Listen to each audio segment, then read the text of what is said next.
All, this is Dr. Mobeen Sayed from Drbeen.com. Welcome to one more show. Today we're going to talk about a study and the data in that study, which they looked at the symptoms of the long haulers. So what was interesting for me, and this study was sent to me by a cool bean. What was interesting for me is that they had categorized the symptoms in terms of most common long hauling symptoms, then the most debilitating symptoms, and then the most stressful or distressing symptoms. And I thought that that was really important to look at. So let's start our discussion. We'll do a little chit chat afterwards. So first of all, and of course, welcome everyone. So the first of all, some good news. Next week, Dr. Tess Laurie will be with us. She is from UK. She was in that panel which I was moderating. She has become a world-renowned figure for ivermectin's work. Then this is also interesting. Coffee Bean, Dr. Pierre Corey, he reached out and he said that, hey, could you moderate one more talk with us? We want to create a talk that we would actually be sending to WHO. So I said yes. So we'll have that talk soon. And then one more good news, and that is we'll have Dr. Pierre Corey with us as well in the coming days. So please tell me what would you like to ask him and what would be a question. I'll create a tweet and we can assemble our questions there. So these are some good news that are in the coming week. So next week, Dr. Tess Laurie, I think the week after is the moderation of another talk. And then maybe the week after we can have Dr. Pierre Corey with us. So with this, let's continue our discussion. So again, the takeaway of this discussion, the whole thing is what are the symptoms of long haulers that last the longest? What are the symptoms that are most common? What are the symptoms that are most debilitating? And what are the symptoms that are most distressful? So let's start with this discussion. Here is the study itself. It is a preprint at this time. If you see here, March 22nd is when it was printed or presented for publication. And it is now waiting for the review. And this is Drbeen.com. And here is the study, and I have highlighted some of the things here. So I'm going to go over this through my illustrations, and then I'm going to show you some of the symptoms as well. So the summary of the study here. It is a summary. So if you just wanted to see the summary and then leave, then you can do that. They had 5,163 people who were long haulers or who were post-COVID acute disease. They were in a group, in a Facebook group.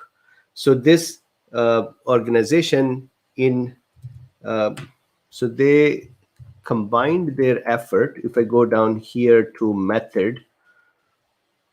So if you see here, this was data for this project were procured through an IRB approved study and was made possible by a collaboration between the Indiana University School of Medicine and Survivor Corp COVID-19 grassroots group. So that is a Facebook group. So this is how they collected the data. Data was collected twice, once in August and then again in November. Most of the data, there were people who responded with their asymptomatic responses as well, that, hey, nothing, no symptoms. And so they removed that data and only used those participants who had filled the surveys and who had some symptoms. So the thing that they noticed, and I think we've been talking about it before as well, it is a possibility that every one person out of 3 infected may become a long hauler. And the other thing is that this is very, very interesting and of course sad, that on average, every long hauler says that they experience up to 21.4 symptoms. So up to about 21 or 22 varying symptoms during their long haul time. So we'll look at the list of those symptoms nearly a little bit later. But this is what is this study, that 5,000 people responded. They had long haul symptoms after months of their COVID. 21 symptoms in general were experienced by each person on average, and 1/3 of the people who get COVID become long haulers. That's a very high number. Now, let's see how did they look at these symptoms. So the symptoms of most common. So if you go here, they have then they have divided these into most common symptoms, and then so here prevalence and that. So this is the data. I'm going to go back to my slide here. Most common symptoms. Fatigue was the most common. 79% of the participants said they were experiencing fatigue a long time after the infection. Headache was the second most common, 55.3%. And again, these are not individual percentages. There can be overlap in those as well. So there could be people who say that, hey, I have been fatigued, plus I have headache, plus I have shortness of breath. So these are not to be added up. So fatigue, 79% most common. And imagine this, what a miserable state for someone who's long hauler and is always fatigued after that. And look at this, 79, almost 80% people. So headache, 55.3%, half of the folks. Shortness of breath, 55. It is also such a debilitating situation to feel that you cannot breathe. Difficulty in concentration. So this was very common, that neurological symptoms were there, and that included difficulty in concentration, difficulty in focus, memory, recall, confusion, dizziness. So difficulty in concentration, 53.6%, very high. Cough, persistent cough, 49%. Changed taste, if I could put in an N over here, changed taste, 44.9%. Diarrhea, 43.9%. Muscles and body aches, 43.5%. So imagine that these are the situations with long haulers who had become infected and then come out. When I was reading this, I was thinking that it is really important, this fight that is going on to take the vaccine or not. I think we should understand it this way, that there are going to be people who are not going to have vaccine. They just don't believe in it. They just are scared of it, whatever are the reasons. So then ivermectins, hydroxys, other things, these should be a must so that they protect themselves. And those who can take vaccines, it is important that they keep doing the same thing, ivermectins and other, have that prophylaxis and then get the vaccine as well, because it becomes quite debilitating to see or to have these symptoms. All right, continuing on. So these were the most common symptoms. Now, longest lasting symptoms. So good news in this all is that majority of the people have the symptoms go away after a long time, but still they go away. The longest symptoms that stayed in terms of number of days, frequently changing.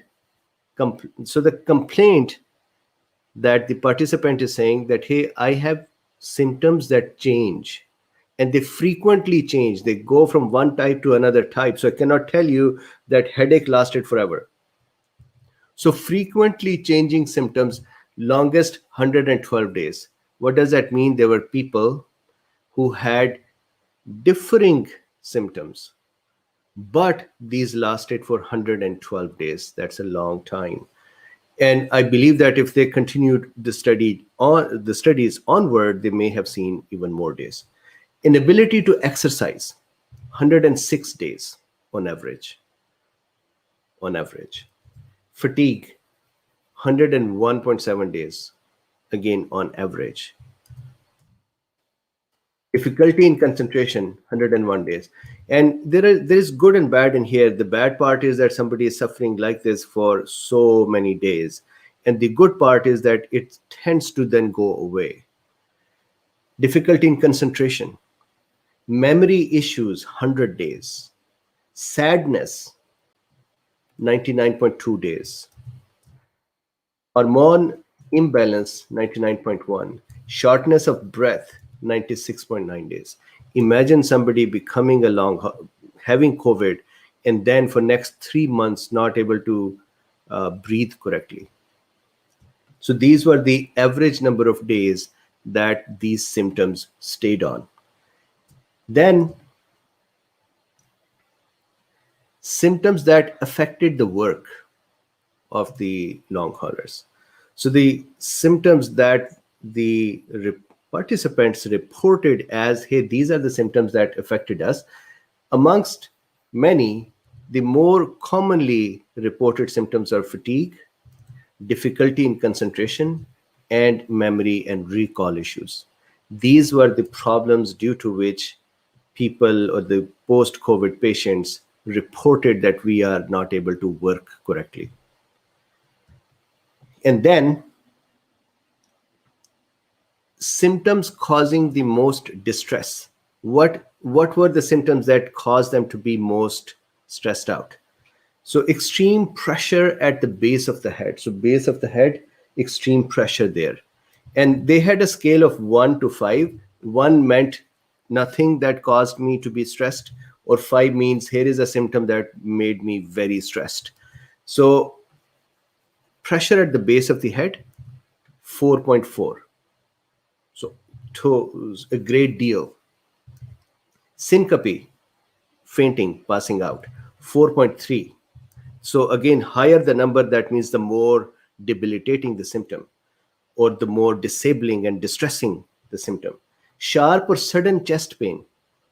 So the person is sitting and then all of a sudden they develop chest pain, or they develop a sharp chest pain, and imagine that they would think something is going on with my heart. And so that was 4.2 on a scale of no stress from the symptom to maximum stress. Brain pressure, 4.2. Headache, 4.2. Persistent chest pain or pressure. And I have heard this so many times that there is a persistent pressure on my chest, 4.1. Bone pain in extremities, so the bone pains in arms or legs, 4.1. So these were the symptoms that stressed out the people the most. Neurological symptoms and fatigue was the one that disabled them the most from their work. And then fatigue and some of those symptoms were the longest. Now let's quickly look at, this is the basic discussion. I want to now look at the symptoms themselves, the list of symptoms, just to see what had they sent out. So there were more than 100 symptoms. And here is in this study, this is the PDF I downloaded. The link is in the description. Here is the race and ethnicity characteristics. So if you see, they have given the number of people and their percentages. For example, white were 81%, Hispanic was 6.4, and so on. But down here, this is what is important. This is the table that they had asked input about. So if you see here, I'm just going to read a few. Fatigue, headache, shortness of breath, difficulty in concentrating or focusing, inability to exercise, cough, changed sense of taste, diarrhea, muscle or body aches, and it just continues.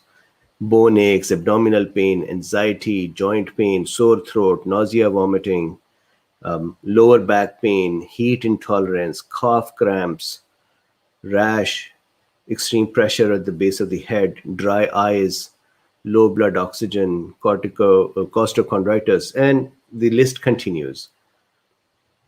Hot blood rush, low temperature, and so on.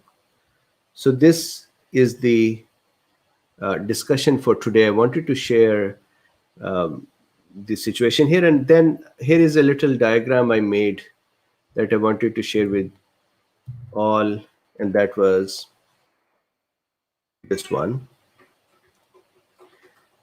So I think we have to figure out ways to help each other. So if you are a long hauler and if something has helped you, put that in the comment or wherever, maybe go to a Facebook group, maybe tweet that out.